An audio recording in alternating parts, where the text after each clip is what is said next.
to this edition of Story Talkies from We-Storytellers. Story Talkies are conversations that matter. Today, our guest is Mr. Vikramjit Singh Sahaye, founder and CEO of Hiring Plug. Vikramjit is a serial entrepreneur and he has founded several companies as well as led several companies in FMCG, insurance, telecom, and the digital spaces. Vikramjit is passionate about HR technology and he drives cloud-based business models. He has successfully started and scaled digital businesses in recruitments, employee engagement, rewards, and recognition solutions. It's a pleasure to host you today, Vikramjit, to Story Talkies. And we look forward to some great insights on how communication and digital transformation is enabling the HR functions of today. Yeah. Thank you so much, Swati. It's a pleasure being here. While we were having our discussions, a lot of queries were going through my mind in relation to how HR is shaping up in present times when digital working, remote working has become the norm.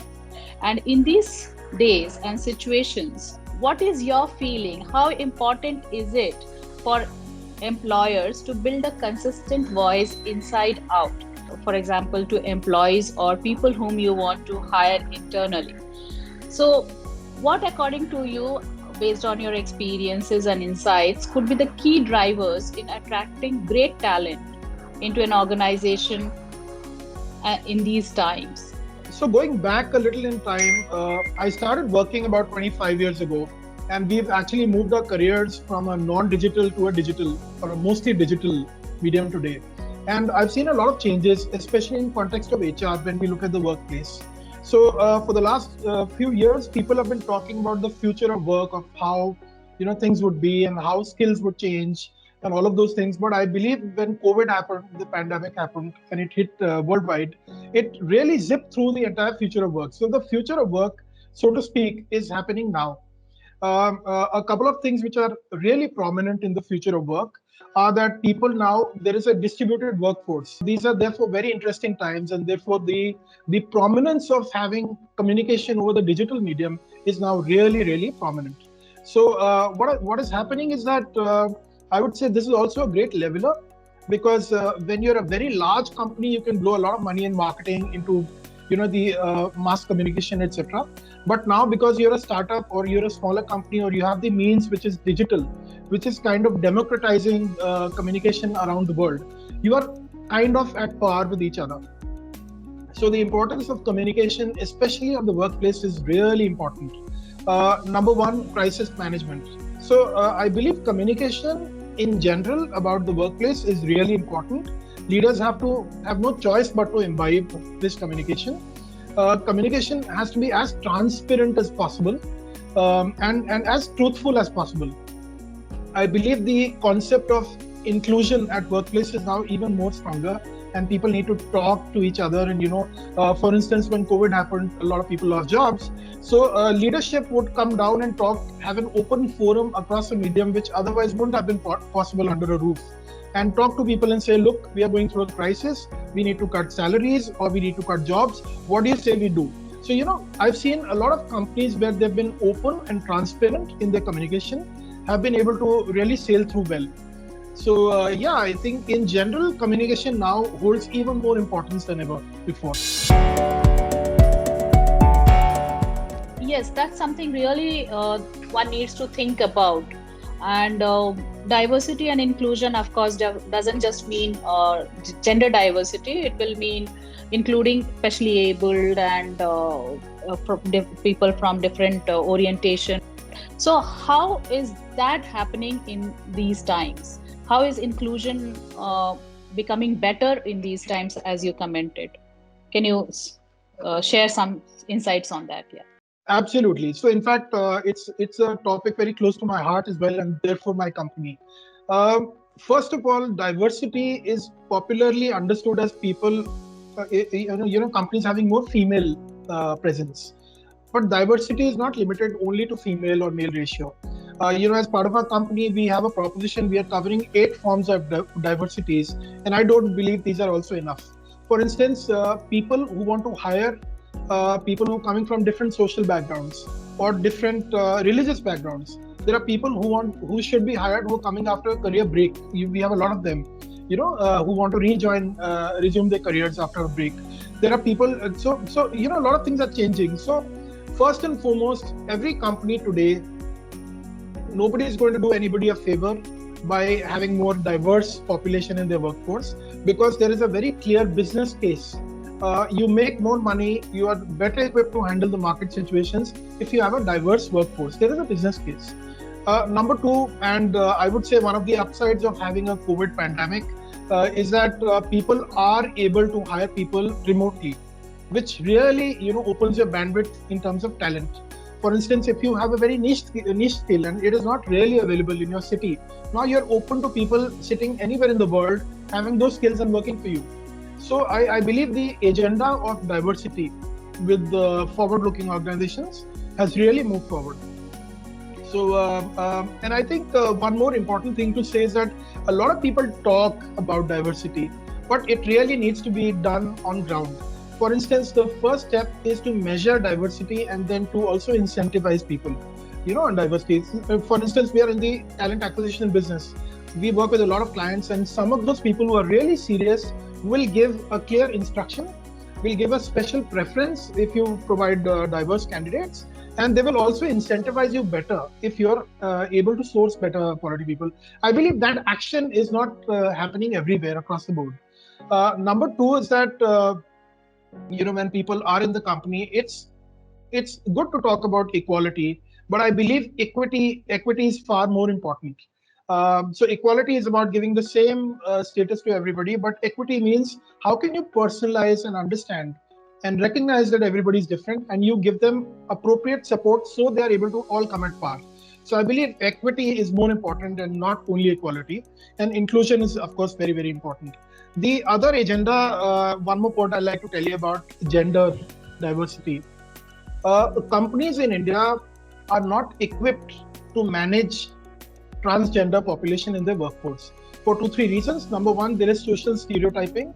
So, it's very common that if you do have somebody from that segment, then people will form an opinion, they will gossip. So that sensitization needs to happen, that everybody is the same. Number two, the hiring which is based on merit is more important than where you come from. Number three, you look at the employee manuals. An employee manual will say that an employee can do this and he is allowed to do this. So we have to come out of our, so to say, verbiage which says he and she, because there are a lot of people who do not associate themselves with he or she, and their orientation is different. So we need to be really top down, culturally on ground, fit to be able to absorb and work with people across diversities. So, but yeah, with COVID happening and like the future of work happening, this is all accelerated. There is a business case and a lot of organizations are doing it. Now that more and more companies and employees have become digitally adaptive, more than expected, how do you think digital transformation can take care of removing biases that we spoke about right now? You highlighted that organizations are not equipped to kind of, for example, handle a transgender population or the specially abled population, or even women coming back to the workforce after a break. In the physical form, they were definitely not equipped to do so. In the digital form, are they in a better position? How is that helping this case? Very interesting. I believe technology is inevitable today. So even if you were a traditional company earlier, you today cannot do without technology in some form or manner. So when you look at the workspace, it all begins with the acquisition of talent and then management of talent. So when we begin with the acquisition of talent, technology is playing a major role. It is becoming an enabler. For example, a lot of people, including our own company, have the ability to allow and mask several indicators which will not reveal your gender, for example. it will not reveal your orientation. It will mask a lot of things which will hide your key indicators or characteristics. So as a hiring manager or an HR manager, you do not get access to them even to take care of your subconscious bias. So we understand conscious bias is where I know that this is not going to happen, and subconscious bias is the social stereotyping, which subconsciously we think, for instance, we look at somebody who has a lot of gray hair and we'll say he will not be able to match in my young population of workforce, so even the subconscious bias needs to be cut down, and technology is helping. Number two is there's a lot of advent about artificial intelligence. I believe that going forward and very, very soon, all companies who are using any form of technology will start using AI. Okay, now AI in talent acquisition is especially not fully there yet. There is still, there are examples of Amazon using AI, there are examples of Facebook using AI, and all of them did not do well and they had to switch it off. Why? Because what AI was doing and machine learning was doing, it was picking up patterns from the history of how the company was operating. So all those deficiencies also got amplified. So there is a lot of change required, but technology is definitely helping in terms of highlighting only merit and not the indicators about their backgrounds. Until the time the person is hired. In fact, another point I would like to highlight is that there is also bias about people getting the right pay. I think as a fraternity, we need to come out of the fact that stop asking people what do you get paid today. We should match people to the role which is available and not worry about what they're currently getting paid. So, it is both a cultural change. It will impact a lot of finances in organizations. It will cut down a lot of discretionary negotiations. And I believe as a company, you'll be able to progress much better. There are laws in certain states in America which prohibit you to do all these things today, but I believe these need to go up significantly.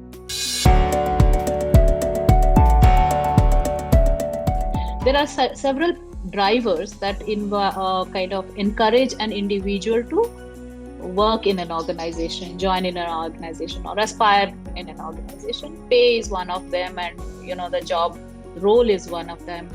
There are many other things like growth, etc. We have seen that there's one more factor, which is who are we going to end up working with? Who are going to be my colleagues? Who are going to be my bosses or my subordinates? And what am I going to be able to learn from them? So we feel that this is a very, very important key driver. What is your comment on that? How much does that play a role when a candidate is selecting an organization? Yeah, very good question again. So if you really look at why people leave an organization, okay, let's look at that. We would always think, if we've not read a research document, we will think it is about the pay. But pay actually comes down at number 4 or number 5 as a reason. So the primary reason, even if you look at Gallup surveys all over the world, which are anonymous surveys and very credible, the primary reason is that people leave their managers and not the companies. Okay, and one other reason is that as managers, there's a lot of responsibility to grow your people, to develop your people, to achieve your numbers. So not everybody is capable of doing that unless there is proper mentorship in a company. For instance, the culture in our company, although we are not very large as a team, but the culture is that let us all do what we are supposed to do. If the results still don't happen, then it is a company, it is a collective issue. It is not an individual issue. But if you fail to do what you're supposed to do, then it is an individual issue. So I think that kind of philosophy gives a lot of flexibility to people for working independently and going for a common goal. So, I believe the so-called manager or whoever you report to has a responsibility to play a fair role. In terms of culture, one should not go by hierarchies. Do not depend on the manager alone to set it. We should, for cultural reasons and for issues regarding governance and all those things, we should cut across hierarchies and just talk to anybody you want to. And people make mistakes, but having a proper redressal mechanism is again very, very important. So, so coming back to your question, what does a candidate look? A candidate will like is no different from a person who's wanting to book a hotel. You would like to read and know from anybody who says what their experience has been, right? So for instance, I would typically go to a TripAdvisor and read the latest comments and it would say, okay, my bathroom was stinking. So I know that this is real. So similarly, I believe for a company, it is how your other employees are able to evangelize about your work culture. That is the real and the ultimate thing that makes it work. Everything else is employer branding. You can spend millions of money, amount of dollars in terms of branding about your thing. But, ultimately, if people take references, and references have to work. So you have to genuinely be working towards improving the culture of the organization. Pre-COVID, we have seen that many companies were spending a lot of money on making their employees happy and calling it employee engagement. Of course, I commend their efforts, but how does real employee engagement work when the culture of appeasement, for example, now that everybody is working online and away, and even group meetings are a thing of the past at the moment, how does one work with real employee engagement? So my previous startup, which was pretty successful, was in the area of employee engagement and digital employee engagement. So I will tell you a couple of things which I believe are very strong. Irrespective of the medium, offline or online, the fundamental of having a good engaged employee is personalization. You need to map the aspiration of that employee to the aspiration of the organization in a way that everybody feels happy doing what they're doing. If you have Valentine's Day and you have balloons in office and you have little hearts being given away, that is not engagement. It is a tactical thing which will generally improve the mood for a moment, but that is not real engagement. And a lot of people mistaken that to be the engagement. Holy parties, etc. That is not real engagement. The real engagement is when you actually look at and map the aspirations. So I'll give you an anecdote from my previous organization. A very large leading financial company in India had an issue with regards to their Gallup scores, with Gallup engagement scores. And Gallup is an organization which is quite credible, picks up anonymous data at every level and then compares and benchmarks to your department, your company, your industry and everything else, right? So the problem statement was that we are spending a lot of money and yet the engagement levels are down. So how do we get this sorted? So, we have done a little bit of probe and we did some individual surveys. I myself gone out and met a lot of people. Now, a couple of things I'll tell you is that, it was different for people. People in the BPO strata. BPOs are typically segments where they're youngsters who are coming into at odd hours and making phone calls one after another. All they wanted was half an hour extra lunchtime. That is all. It is not about rewards. It's not about parties. They just wanted half an hour more during lunch when they're logging in and logging out, so they're able to bond with other people, because otherwise on calls you're not able to. Similarly, there were people who did 30 years, 35 years in service in a company, and I'm talking about a very large company. What really mattered to them was not the money or the watch that they're given, on completing a yearly milestone. What really mattered to them was that, their family was brought and recognized, and they were told that how well the family, as a family, you've supported for this individual to work better in our company and how it meets the culture. That made more sense. Similarly, a person who was extremely well paid, and this is the last one I'll cover, of course, there were five of them, was that extremely well paid, so money held no value. So there were two aspirations that came out. One, that they wanted recognition in their own sector. Remember, this is financial services, highly regulated, but the person wanted some bit of recognition within their own community that, this person is doing well, etc., with the help of the company. Number two, somebody wanted to do a course in Harvard University by getting a paid 2 months off to do a course. So those are the aspirations. We should stop treating everybody the same. If we say, okay, we are having a party for everyone, that is tactical, it is not engagement. If you are able to map, if I tell you that if you are able to do these numbers, the company will be closer to achieving its purpose, and I will make sure that the house you wanted to get, you'll get closer to getting it done, right?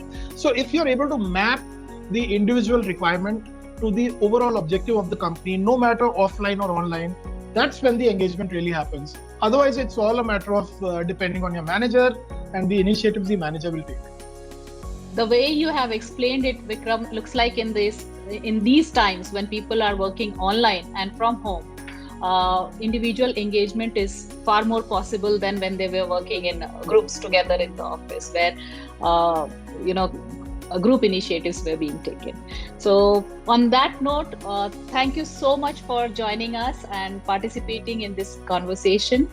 Story Talkies is all about conversations that matter, and we look forward to seeing you again sometime soon to discuss more in-depth topics, probably in another edition of Story Talkies. Thank you, Vikram, for joining us. Thank you so much, team. It's been a real pleasure being here. And I'm so happy that we are picking up topics which really matter the workforce, especially in the current times. Thank you so much. I would love to be back. Thank you.